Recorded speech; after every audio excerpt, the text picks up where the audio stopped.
ሰላም አለይኩም ዛሬ የምገኘው ሰበታ ነውና እህት ሀሊማ ያው ቲክቶክ ስክሮል ሳርገው ነው ያገኘኋትና ኢንሻአላህ ተዓላ ያው ትልቅ ችግር ላይ ናትና ልክ በምስሉ ላይ እንደምታዩት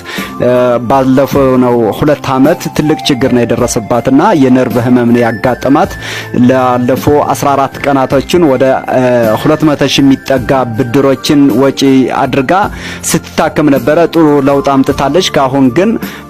ከብዳታል በበጀት እጥረት ህክምናውን አቋርጧለች ለነዚህ ሁለት ህፃናት ስትል እንኳን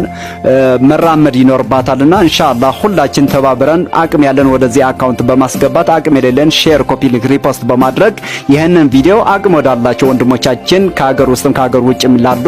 እናድርስላቸው አሁን የሚያስፈልገው አጠቃላይ ወደ 600 ሺህ የሚያክል ያስፈልጋታል 200 ሺህ ያው ብድር አለባት 400 ሺህ ደግሞ ለህክምናው ካሁን ለ6 ወር የምትከታተለው ነውና ኢንሻአላህ ትልቅ ተስፋ ነው ያለባት በአጠቃላይ እስከ ችግሯ ከሳና ዳምጠው እሺ ወንድሞቼ እህቶቼ አሰላሙ አለይኩም ወራህመቱላሂ ወበረካቱ ያው ወንድሜ እንዳላችሁ እውነት ነው ነርቭ ታሜ ነበርና ሁሉንም ነገር እሱ ተናግሮታል እና ደግሞ አሁን ላይ ያለሁት ፊዚዮቴራፒ ለመስራት አቅም አንሶኝ ነው ያለሁትና ባካችሁ በተቻላችሁ አቅም ያው ለአላህ ብላችሁ